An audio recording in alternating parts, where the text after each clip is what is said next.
You know, they say there's no crying in baseball, but the tears sure are flowing here in Chicago today. What's up, everybody? It's your boy, Adam Pecora, back yet again for a late edition of Requiem for a Tuesday, recording here on a Tuesday, mid-afternoon. The White Sox just lost. It's tragic. I'll get into why I'm late. But first things first is, thought it was going to be the year. The whole city kind of did. There was a lot of buzz. Then they get Tony La Russa. It's like, oh, this fucking old drunk. That's a bad sign. And then, the season happened. And it was like, oh, shit. This is actually working out. Who would have thought that the elderly owner's elderly friend who was on the team 40 years ago might actually be a good choice? And it seemed like that was the case. Got us through a lot of injuries all year. And got fucking destroyed at home, 10-1. Just ended. Fucking started at 1 o'clock. It was like a 4.5-hour game. And, boy, is that brutal. Drove past the stadium on the way home. It was rocking, but didn't help. 3-1 to the fucking Astros, the least likable professional team in history. That's obviously not true, but you know what I mean. To literally get caught cheating. The fact that they didn't do anything about that is just insane. Like, what happened? The manager got fucked over? And maybe the front office? I don't even remember. That team should have been broken up like a monopoly. Not that monopolies get fucking broken up anymore either, I guess. But it's like, what the hell? Nobody gets suspended. Nothing happened. That team, they should have forced every player out, and they should have treated Houston like an expansion team or something. I don't know. But baseball failed everybody, and I'm just upset, ultimately, because that was 4 years ago, and they're still good. I guess that's why I'm mad, that they're still good, and they shouldn't be good anymore, because I say so. We would have beat the Red Sox so easily.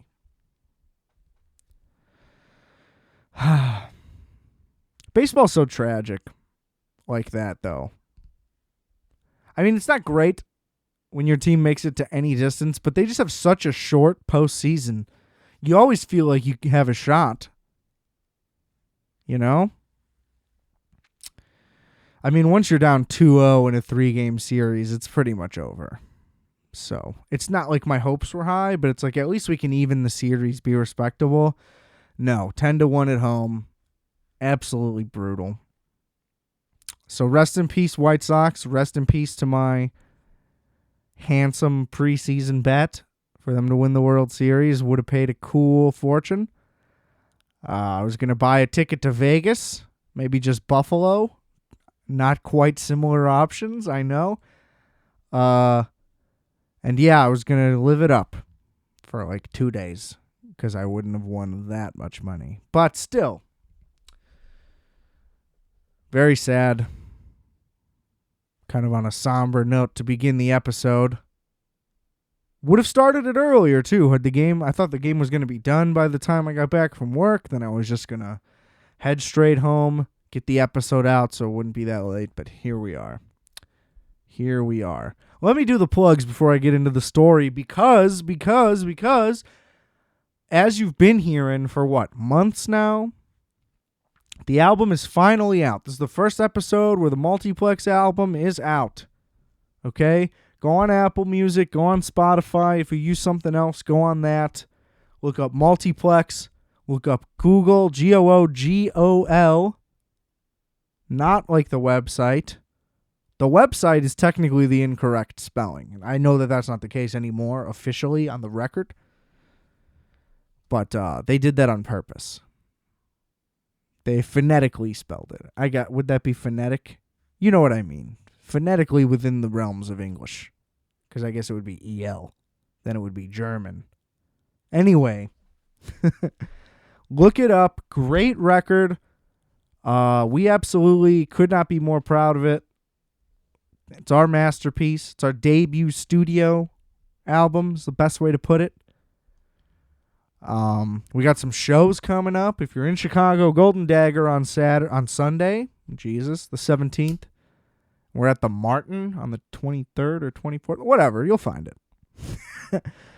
But yeah, exciting stuff. We just want people to hear the record. We're not really looking for anything too crazy to happen, But yeah, if you got the time, if you don't got the time, I don't care. Save it for later. Add it to your library.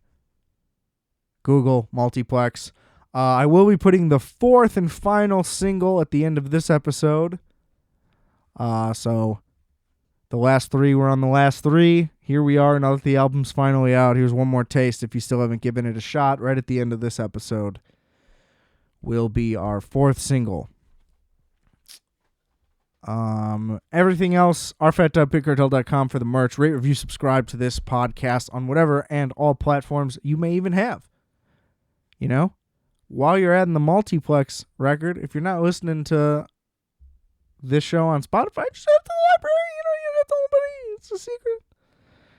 And everybody wins. So do that.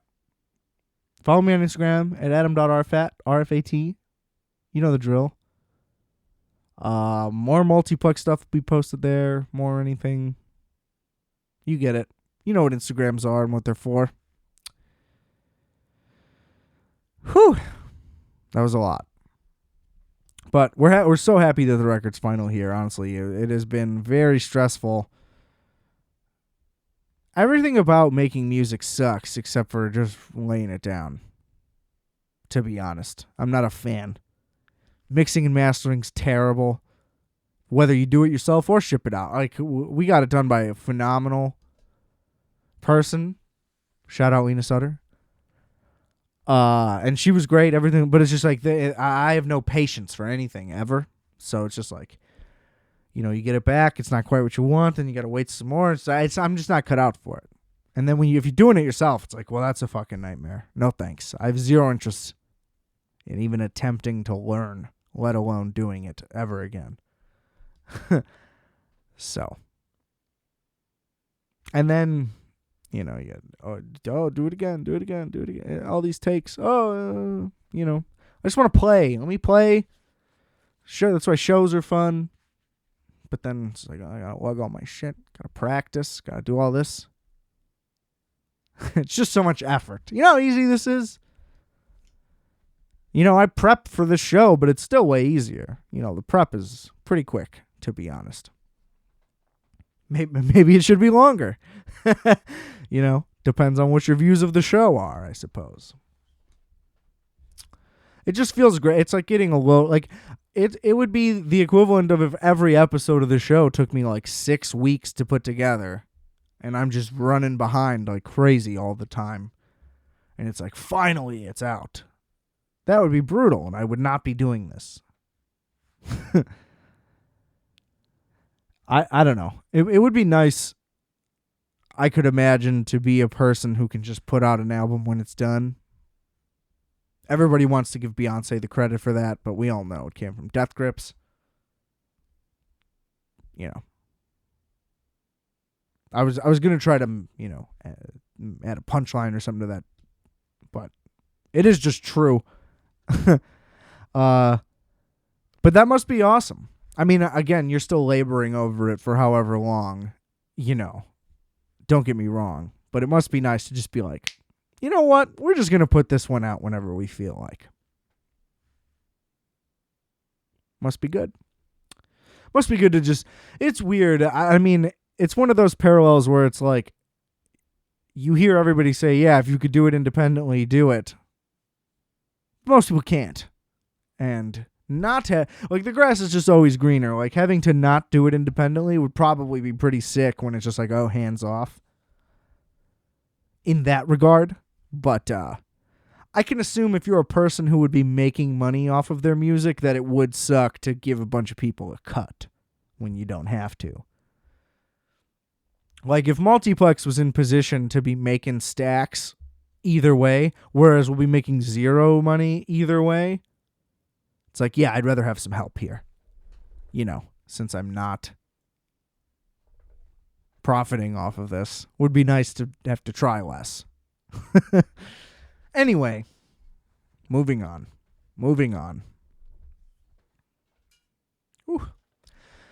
Yeah, so I was going to do this yesterday. Yesterday got pretty hairy for me. Now, was it self-inflicted? 100%. There's very little blame that can be placed on anyone but me for that reason. And I don't like doing the show day of.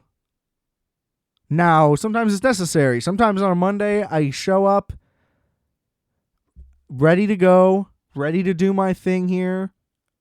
And I'm like, full speed ahead, and then you sit down and you just don't have it. There's some days you just don't have it. Or, right at the last second, you step in a puddle and your brain just goes negative. And you just can't. Like, I can't sit here and just be like, hey! I'll sit down and be like, man, everything is terrible. Life is bullshit. I'm going to fucking kill myself. And it's like, Jesus, what happened to this guy? Oh, he stepped in a puddle on the way home. What a pussy. And I don't need that. I don't need that on my conscience.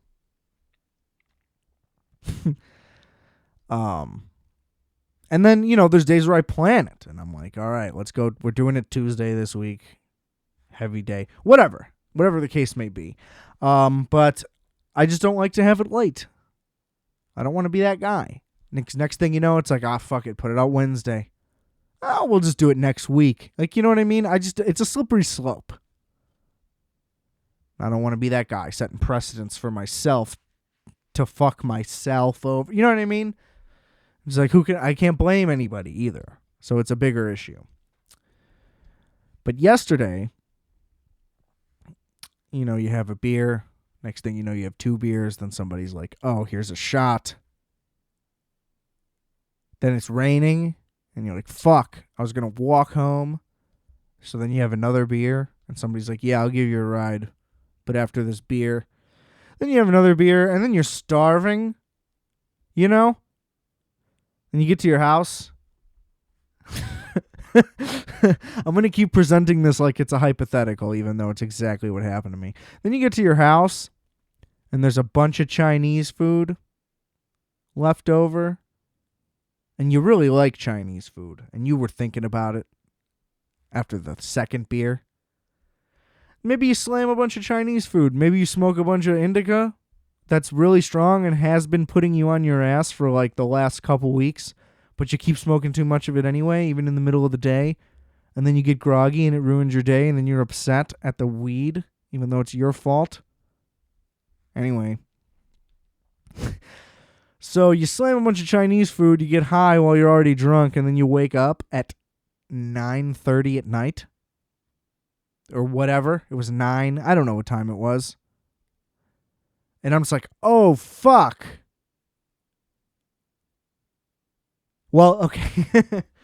Before that, even, I'm sitting there and I have half spins, and I'm like, slam this food. Maybe we'll sober up and we can just get the episode together later. Next thing I know, I'm like, dude, I'm about to vomit. I went hard as fuck on everything. And I was like, dude, it's 6 p.m. And I was done for the night. Like, it was just a fucking disaster. Rookie move. I felt like a sophomore in high school. Yeah, I just couldn't handle any of the things that I put into my body. Couldn't handle the booze, couldn't handle the food, couldn't handle the weed. I was out like a light. Interestingly enough, my light was on. That's how hard I was sleeping. And got up, 8:30, 9:30, whatever fucking time it was, and I was just like, well, definitely would not have been able to record tonight, so good thing I called that. But then fell back asleep. Woke up about 10:30. And that was when it was time. That was when it was time for me to stay up and enjoy my day that I never got to experience. So I stayed up till about 1:30 just watching TV. And I was miserable the whole time. I was basically hungover at 10 p.m. I had no energy. I was super groggy.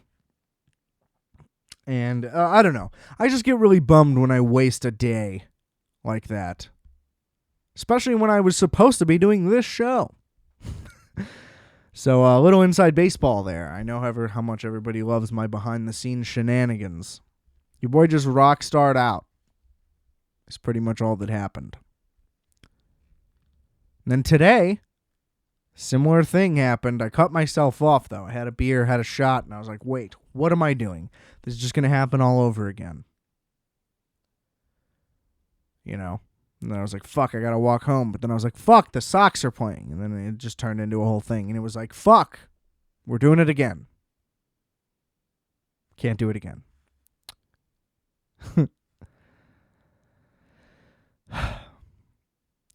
And the last week, okay, the weekend got pretty wild too.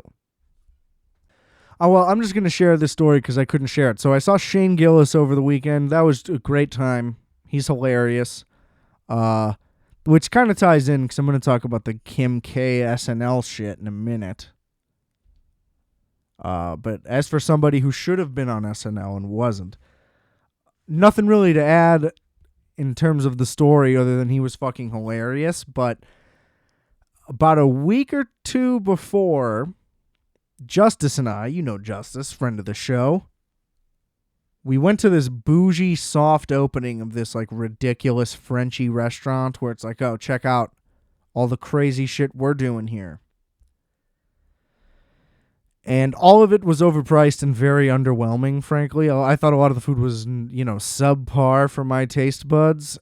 It's just like, just because you call it expensive and it was like hard for you to do this, if it even was, that doesn't make this good, I'm pretty objective. Like, things are good or bad on my tongue. That's about as much credit as you'll get.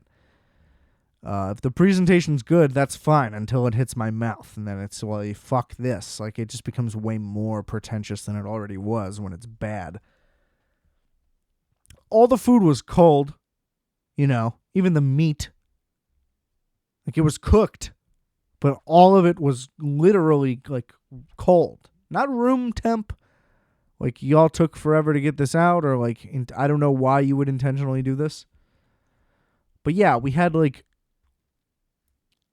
a Wellington. I don't know what it was. I'm not even going to try to claim like I knew what any of this shit was. But anything that was supposed to be cooked was cold, and anything that was supposed to be cold was cold. So at least that was accurate. They were consistently cold. They had these fancy fucking drinks. Justice got one that had fish shit in it. It was horrifically bad. Hated it. Don't do that. You know what I mean? If you're going to do a thing and put it on your menu, I assume it's because you figured it out and it's like, it's going to surprise you, right? You're like, oh, just get it. Trust me. Like, it's just nice and they were like, oh, it's nice and savory. I was like, that doesn't sound like a promising thing for an alcoholic beverage. I don't know. That's not a word I want to hear, but all right. You know what I mean? You if you were confident enough to put it on your menu, you must get it. And then you sip it, and it's like, oh, this tastes like it just has fish in it. Like, fuck you guys.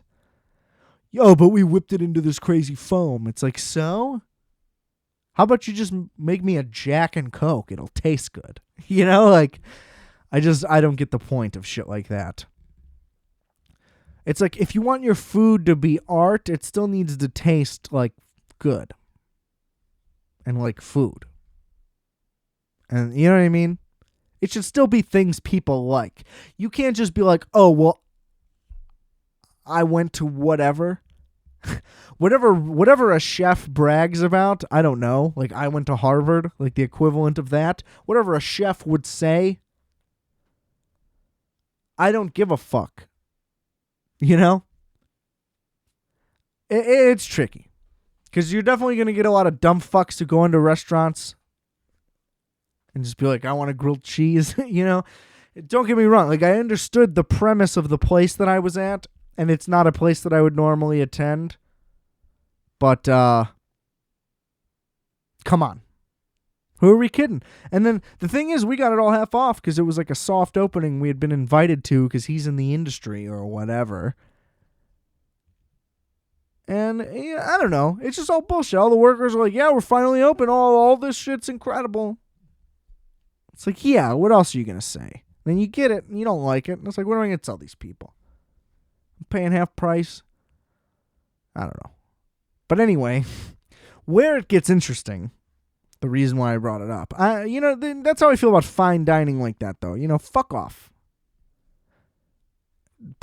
I don't like anything pretentious, period. That's why I'm not a big museum fan. Everybody there's so fucking annoying. Craft beer, anything like that, where people can scoff at something else because they have an elevated sophistication and knowledge for this thing that you would never understand because whatever dumb thing. And it's just like, no, dude, sorry, I like my meat hot. And I don't like fish in my vodka. Sorry, I'm not French, I guess. Whatever. You can go fuck yourself dropping fucking $200 on a dinner and not liking it. And that's the thing. Like, you're going to give me tiny portions. The food's going to be cold. I'm still mad about it. Anyway. So they also were very, very aggressive about being a part of the conversation. I don't know if, like, in order to be a bartender there, like, you mandatorily have to be in conversation with people, or because it was the soft open, they just didn't have as much to do because it wasn't full service, or whatever the deal was. I don't know. But leave me the fuck alone. How is that not a known rule in like in your job description? I just don't. When has it ever been appropriate for someone that works at a place to be like, what are you guys talking about? And you're like, what? Excuse me? Like, imagine you're just sitting at dinner at your good old Cracker Barrel. And some chick's just like, oh, yeah? And you're like, what? And she's like, oh, I saw that movie, too. It was pretty good. And you're like, what? We were talking.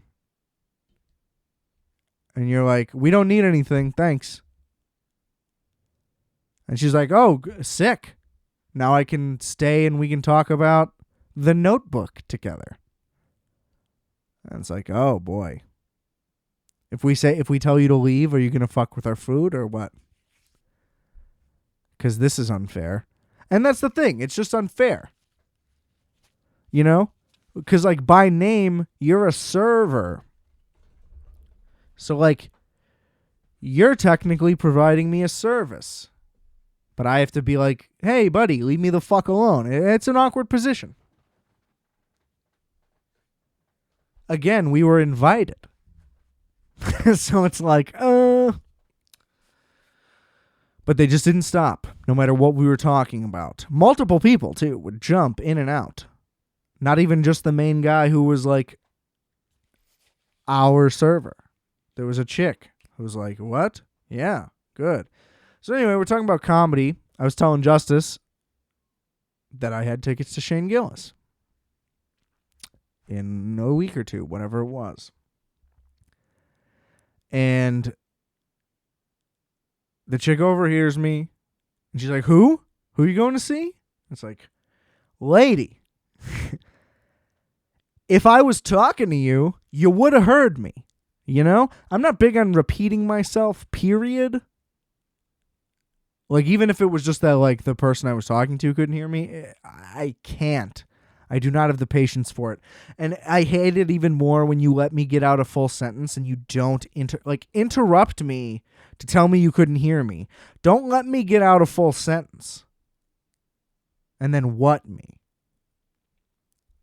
It's terrible. Or there's nothing worse that, like, you start talking to someone and then in the middle of your sentence, they start texting or whatever. And then at the end they say what? And it's like, dude, fuck you. I don't know. I can't stand people that don't understand that, like, only a phone call is the thing that's active. Like, people don't understand that texts aren't active. They're passive forms of communication. I mean, I guess iMessage kind of blurs that line, but you know what I'm saying? Like, it can literally wait. But now I'm just standing here like an asshole. Anyway, I'm really hungry right now also. Trying to barrel through this episode so I can fucking have some fucking dinner that's hot and to my liking. Anyway, I didn't really think anything of it. I had a little bit of a buzz going at the time. I pre-gamed a couple beers, biked over. That got the blood flowing a little bit. Was feeling good. I didn't order. Justice ordered the stupid fish drink. I wouldn't make that mistake. But even the ones I had, like, they made these bold claims. They're like, oh, we make our ice out of oranges, so it'll melt and make your drink blah, blah, blah. The ice was so dense, like it was a giant ball of ice, like one big ball that filled up the entire glass. Since the ice was so dense, it didn't melt. Like, I was trying to save this drink. I drink my drinks pretty quickly anyway, but I was, like, really trying to save this one so, like, I could let a little of the ice melt. And you can't give me a dense piece of ice when the goal is for the ice to melt, because the ice then won't melt. It just made no sense. Anyway, so the buzz was going, and I was just letting it rip. Wasn't even thinking, but I was like, oh, Shane Gillis, he's a guy. He was on SNL for like a second, and then he got canceled before he was even famous, which is ironic. And it's like this whole thing. She's like, blah, blah. She's like, what did he do? And I just yelled it out at this restaurant, kind of so this chick would just leave me alone, kind of because I was drunk and not thinking. But also, I didn't really give a fuck, and I don't think that what Shane Gillis did was that big of a deal to merit what happened, because all it did was draw attention to him. Like, it made no sense to, like, a guy that nobody's ever heard of before. It's like, oh, let's make him a big deal and a headline, and it's like, that doesn't add up. So, it's just weird. Like, if your goal is to deplatform someone by getting them to lose their job, all you did was draw the entire world's attention to them. And it's the only reason I heard of the guy. So, I mean, I'm personally kind of glad that it happened, because then I wouldn't know, and he would just be some guy on SNL, and I wouldn't be watching. Or I would, and I'd be like, the new guy's good. You know, whatever. It's a shame he's stuck on this show, like everybody else. Get free Michael Che, please. Not that he's not doing incredibly well, I'm sure, but that show is awful. We'll get to it. So anyway, this chick's like, what did he do? I'm just like, he said chink on a podcast. Like I did just now. Clip it. Share it. Cancel me, because then people will hear of the show. Finally. It'd be pretty sick. And then the funniest part about... I would love it if somehow this part of the story, or the whole story, got back to him, but this is the point that makes it really funny. In this part was just because I was drunk, and as I did it, I was like, ooh, that was a really ugly look. And I was like, this does not reflect upon my entire feelings of what's happening right now.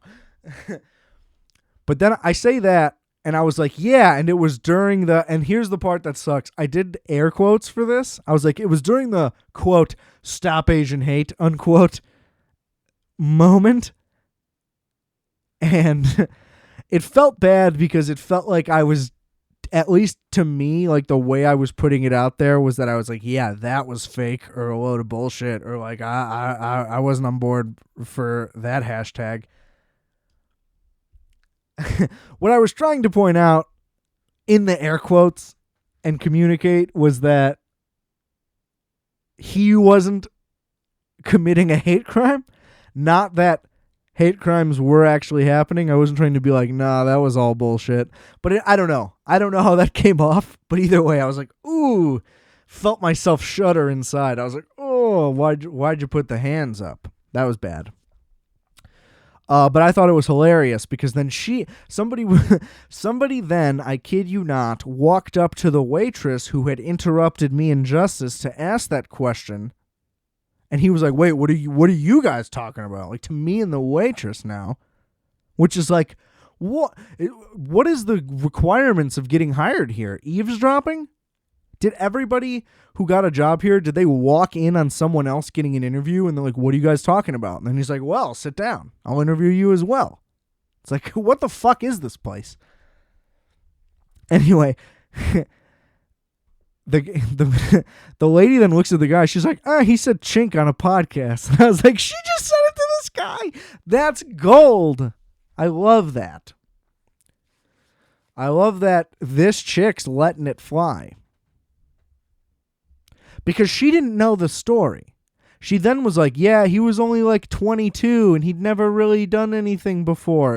And it's just like, that's not true. I mean, I don't know how old he is. He's definitely not 22. And I've also heard him tell the story now on like 7 podcasts in a row. So it's just definitely none of the things that you're saying, chick. But then she was very happy and easy to repeat exactly what I said.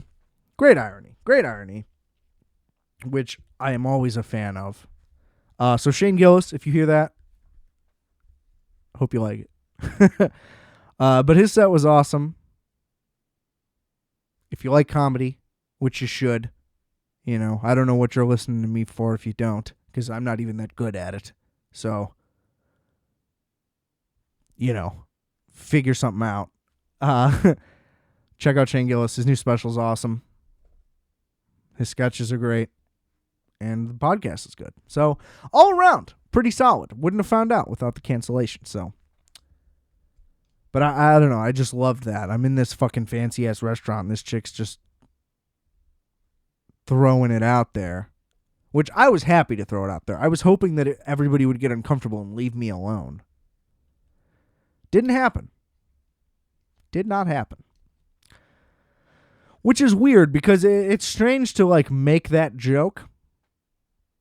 Like, I don't know, if you're like a guy who's just like, you overhear Joe Biden, you're just like, fuck him, and then somebody's just like, yes, brother. And you're like, oh man, nope.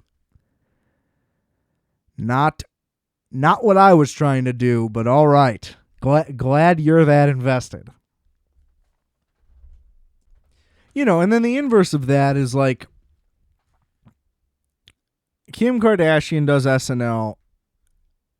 The initial reaction of it was weird. I remember some actress who I want to say was at least A-list adjacent at some point in their career. I don't remember who it was. No, I don't know. It might have been Deborah Messing, who's a TV actress. So, definitely not A-list or adjacent. But either way, it was a well-known working actress. I want to say it was Deborah Messing, but regardless, was like, why is Kim Kardashian even hosting SNL? Isn't it for people with something to promote? And it's like, well, she could easily have something to promote. She's on television and has a lot of products and all of that. Like, you're clearly just very jealous, like immediately. Like, that's dumb. So I don't know. My point is, I'm not quick to be like, I can't believe it. Like, who cares? The show sucks anyway. If anything, this will be interesting. And it was. And here's the thing. There was no way. So anyway, the point I was getting at was I saw also an article afterwards, just now actually, that of course was written by somebody stupid for something, but I don't know why this stuff shows up in my Google News feed. It's just to rile me up. But it was like, we need to get somebody needs to give Kim Kardashian a comedy special immediately.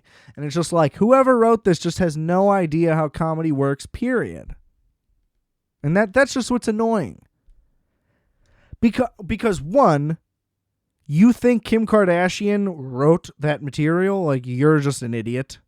And if you want to just see her deliver other people's lines, then sure, give her one, I guess, whatever. But like there was no chance she was going to do it and it wasn't going to be good. You know? She has a massive reputation. That's why one of the jokes was like, I have 200 million followers. Like, this is not a big deal to me. And it's like, yes, that was obviously a written joke for laughs, but at the same time, it's like, yeah, that kind of checks out. You know? I wouldn't be surprised if Keeping Up with the Kardashians has better ratings than SNL at this point in time. Also. You know what I mean? Like, it's just weird to think that she would be fazed by that. Now, does she normally do live things? I guess no, but come on. You know? And the monologue was good. You know, she wasn't terrible at her delivery. I feel like she rushed it. You know, that could have easily been like a 7 to 8 minute thing, and it was like 5. It was like a tight 5. And she kind of like cut laughter off a bunch, but you know, whatever. So a couple of the times it helped. A couple of the times I feel like it hurt the joke, and people missed the OJ one. The first OJ joke was the best OJ joke, and then, you know, there was a couple more, but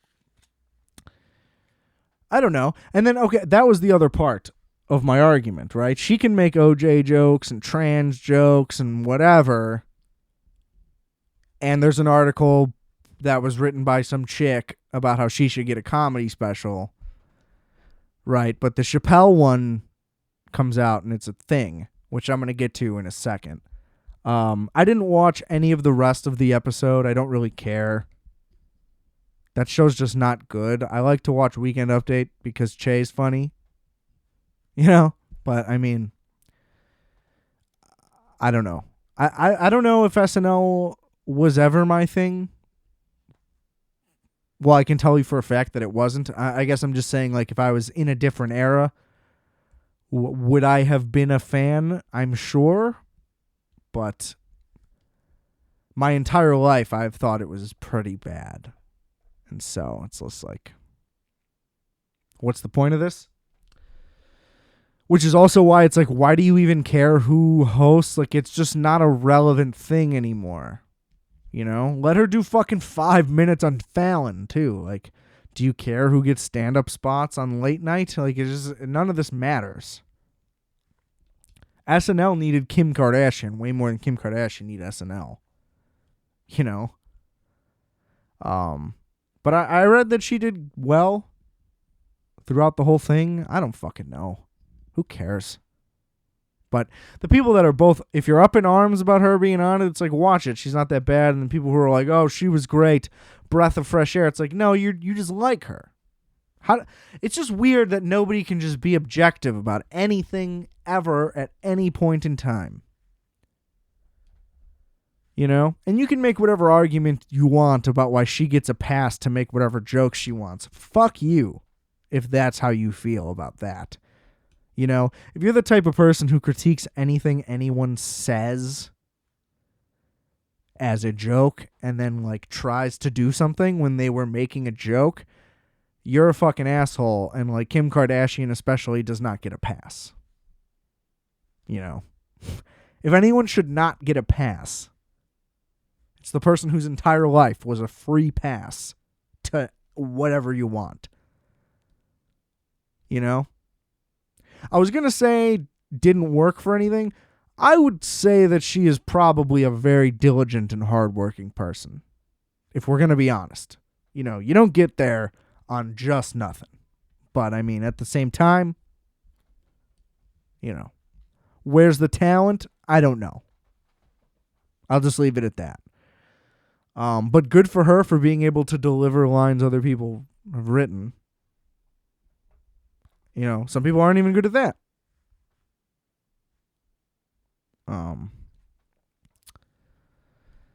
But I don't know. The ignorance. They like the thing like, oh, I don't know what SNL is because I'm just a Kim K fan, and you watch it and you're like, oh, best shit ever. It's just like, okay. That's fine. That's fine. You know, we'll just pick and choose what's controversial and what isn't. Because, I mean, the new Chappelle special, here's the thing. Here are my thoughts on the new Chappelle special.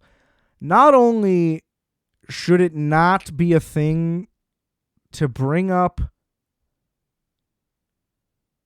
what he said in there again, it's like, well, first things first, it wasn't that, like, funny of a special overall. Like, there were some hitters in there for sure. I mean, he's Dave Chappelle. But it's just weird to me that he has chosen the comedy special as a form to just communicate whatever he wants to people. Now, it's a luxury that he has, and he can do whatever he wants with it. And I do think that overall, like, my point is that it was still an entertaining hour, and I was never like, man, he really lost me on this one. Like, no.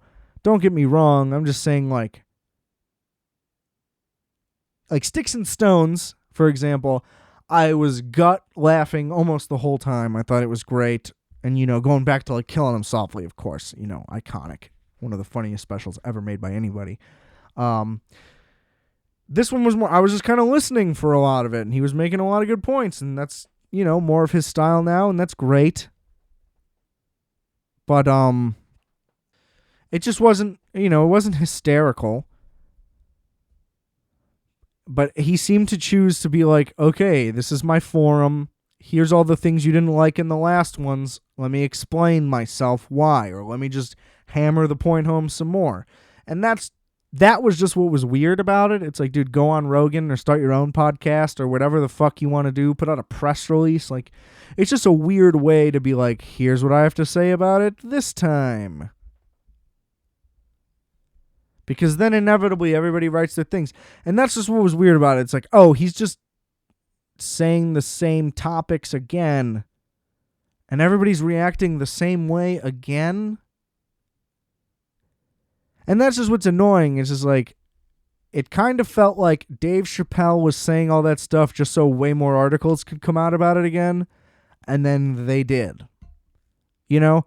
Like, while he was talking, it's not like I was ever like, this sucks, or even like, I'm appalled, or any of those thoughts at all. The one thought I had was like, why is he doing this? You know what I mean? It's like, we get it, Dave. Like, people don't like it when people say the word trans. You know? The hair just sticks up and somebody's ready to yell at somebody right away. And it's just like, dude, just stop. You know? I'd rather him just stop just so I don't have to read about how he's evil. Because it's just nonsense. And that's the thing. His whole point is like, you guys are fucking idiots acting like I'm this monster. And it's like, yeah, for sure. But just let it go, maybe. You know? Just for everybody's sake. Because nobody can be objective about any of the things you're saying at all. And anyway, so, you know, he gets to the end, and his overall point was like, I just hate racist people. I'm still just like, I'm going to choose to rep black people first.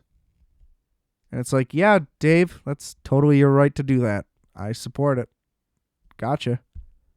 You know? And it's just like, I may or may not disagree, but that's, you know, you have every right to feel that way. Not that hard. Either way, even if somehow you're like, fuck what he just said, why do you care? He's just Dave. He's just a comedian. You know, it's just, there's no reason for anybody to be up in arms about it. Because he's just, you know, he's just Dave Chappelle. He's the guy who said, I'm Rick James, bitch. Like, why do you care what he thinks about anything? It just doesn't make sense. I don't know. I'll never... I don't understand the rationale of, like, I'm a fan of somebody, so they need to be just like me. I don't know when that started, how or why. You know, relatability is one thing. Everybody likes that, you know, and on some level, if they feel that they can connect with somebody, sure.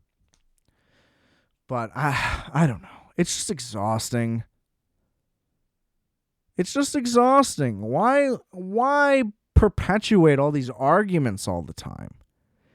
And now Dave Chappelle doesn't have to personally deal with it. You know, he puts out the special. He goes back to his farm or whatever he lives on. If it's technically a farm, I don't know.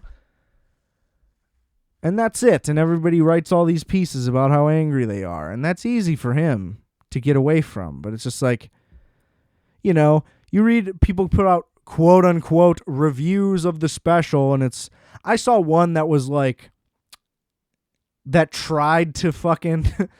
It tried to zag, and it was like, trans people can handle jokes, Dave Chappelle, but why are these not funny? And it's like, well, good headline, I guess, trying to be like, we can take a joke, just not these. It's like, okay. You know, it's just so transparent. I don't know. It's really sad. I just find it sad. I don't know. Like, what? It's just like, why does somebody putting out a comedy special become a thing where you have to, like, take a stance and be on someone's side? You know?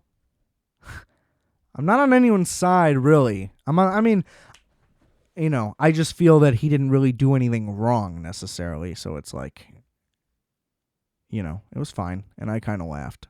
But whatever. Wasn't his best. Wasn't the worst thing ever. You know? I don't know. Whatever. Words kill people now. It's a tough time.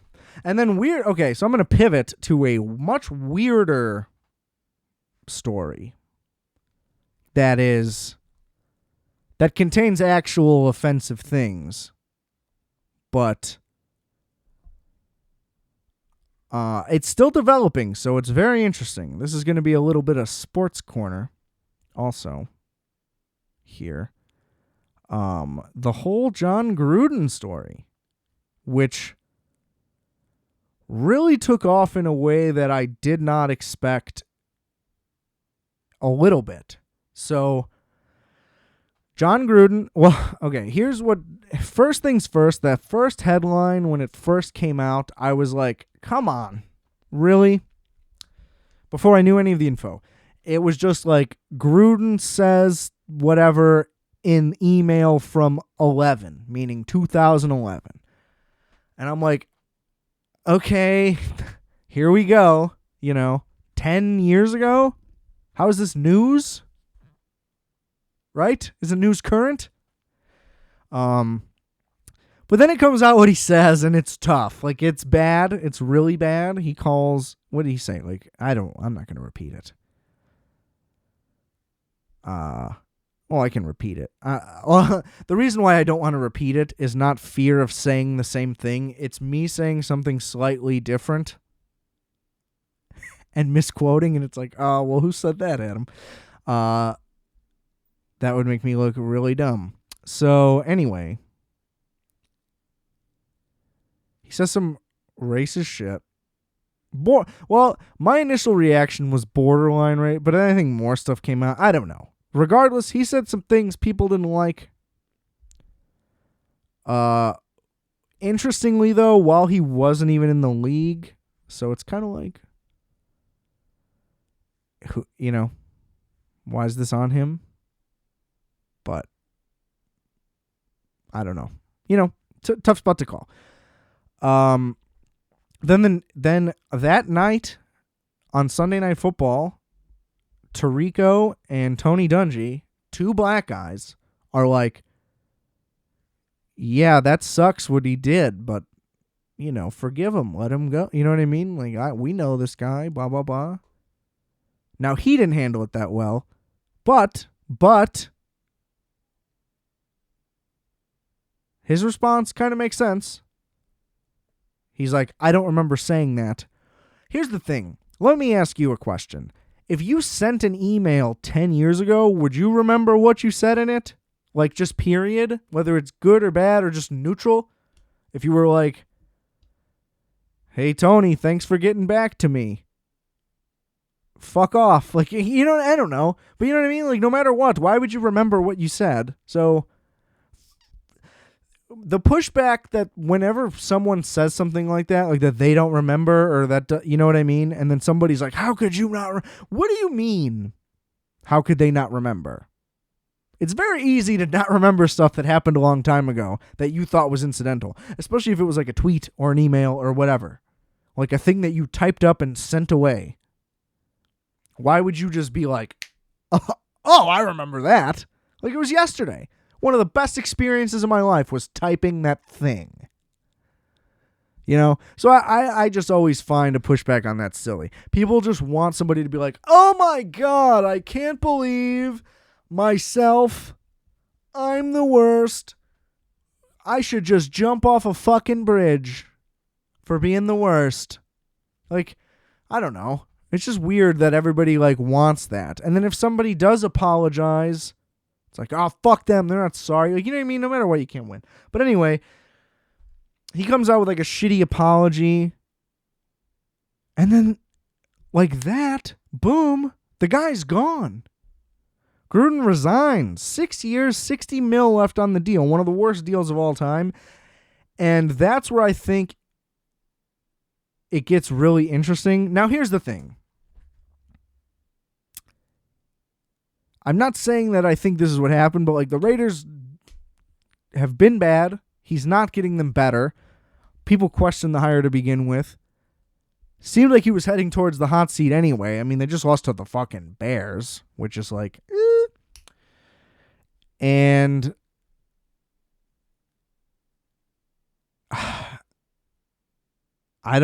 it's just like, was this an easy way to just get him off the team? Just a thought that popped into my head, you know, not saying he didn't deserve to go regardless because of the thing. Maybe he didn't, to be honest. I mean, in terms of how it affects his current job, but at the same time, what percentage of the league is black players? I mean, what is it, 90? Maybe not 90 because of the offensive line, but that's the only reason why. Offensive line and special teams, all the white guys are playing. But you know what I mean? It's just like, that's a thing that can't fly. Like, I found I didn't even talk about the Urban Meyer thing because I just thought that whole thing was so fucking stupid. Nobody in the NFL gives a fuck that dude's grinding on some chick at a bar. But if you're saying some racist shit and you're supposed to be the coach, that matters, especially when your players are that race. You know what I mean? Shouldn't be saying racist shit about any race, period, unless it's white people, because who cares? You know? But you just can't come back from that. You know what I mean? It's easy for Tony Dungy to be like, yeah, you know, that's my guy, but I don't know. If you're Josh Jacobs, like, what the fuck is this guy saying about me behind my back? You know what I mean? It ruins, like, yeah, Derek Carr might not care, but Darren Waller might, you know, shit like that. So I can totally see it, but it's just wild because now today the Bucks are like, yeah, he's out of the Ring of Honor. And I don't know, like, shit like that is just crazy. Like, why are we erasing? That's where I agree with, like, don't erase history. When it's like, pull down the Confederate praise statue, like, yes, that makes sense. I don't consider that to be, like, yes, that is history, but we shouldn't be, you know, what is the word I want to use? Like, memorializing and bringing up things that are shitty. Like, it shouldn't be like, oh, check out how sick this dude is. You know, that's bad. But when it's like, this guy won you a Super Bowl, and it was before the issue that is causing you to pull him out of the thing, which happened, you know, just none of that adds up on your timeline. Like, when he was involved with your team, it wasn't even when the issue that happened in the first place. Now, he definitely has spoken like that his entire life anyway, no matter what. And that's the thing. I don't know. That's the thing. yeah, you got to cover your ass, I guess, and it's easy when you just won the Super Bowl with Bruce Arians and Tom Brady, and this is like, we can just say, fuck John Gruden. I get it, but it's just really wild how that escalated. Now, I only get my news for stuff like that on ESPN and Google. Like, I'm not reading the Twitter pressure because I just don't think that should be valid for anybody anyway. But damn, just a crazy ass story. And it helped the Bears get another win, which is great. Justin Fields, first career touchdown pass. It was awesome.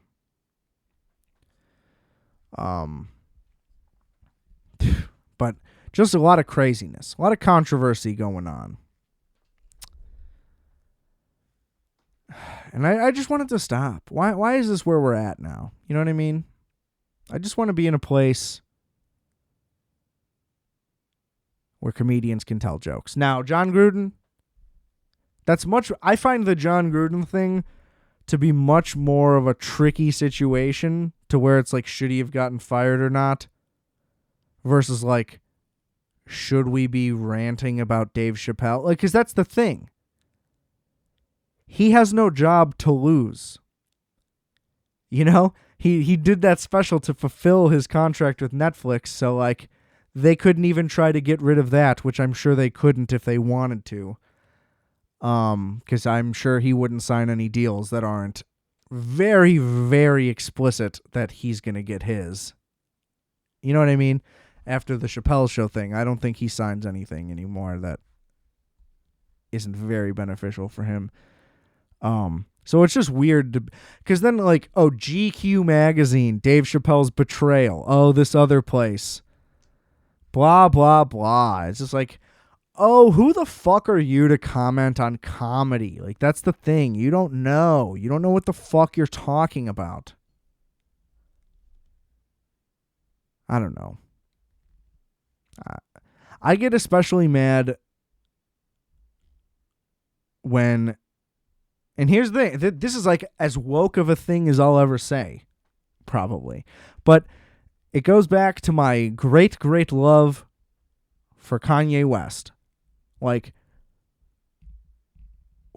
who are you to tell this black guy what he should and shouldn't do and say? And that's the point, is that Dave Chappelle says that at the end. Like, he's pointing out hypocrisy in that, and he's correct. Like, I don't know. Dave Chappelle gets to do and say whatever he wants, unless it actually, like, I don't know. Unless it is just straight up like, we should kill all the Jews. Like, you know what I mean? Like, he's not going up there and saying like radical, crazy things like everyone's making it out to be. And he's also not doing it that definitively. He's having like an open, I don't know. Not that it's an open discussion. That's what I was going to say. But I think he's being very articulate. And then when he's not, he's very clearly making a joke, a goof, a ha-ha, a silly. You understand? You don't understand. That's the problem. Anyway, I'm going to get the fuck out of here. A lot less controversy next week. The Halloween episode's coming. Hopefully I can see Halloween Kills on Friday. If not, I'm definitely going Saturday. If not, I'm definitely going Sunday. Okay? And it'll be part of the new one. There'll be spoiler alerts. Don't worry if you can't go see it right away, but I'm going to make sure that I do just for you guys. And we're going to do, again, Halloween 1, Halloween 2, Halloween 3. Then we're jumping ahead to H2O. Then we're doing the zombie ones and the new 2. Okay? I know you can't wait, so write that down so you don't forget. That's very exciting. I can't wait for that. I don't have to talk about these issues anymore. You know, I like to stay relevant, ladies and germs. Once again, right after I'm done talking, new single, the final single from Google by Multiplex called Jazz Man. It's an absolute slapper. Stick around and listen to it. It's going to be playing here in just a sec. Rate, review, subscribe to Requiem for a Tuesday, any and all platforms. Follow me on Instagram, adam.rfat. Check out the merch, rfat.bigcartel.com. We got the music all linked below. Check the link that says everything else. You can get to the music from there. You don't even got to look it up on your own, but you can if you want to. And without further ado, here comes Jazzman by Multiplex. Appreciate y'all. And remember, I are fat, you are fat, we are fat. Calculator.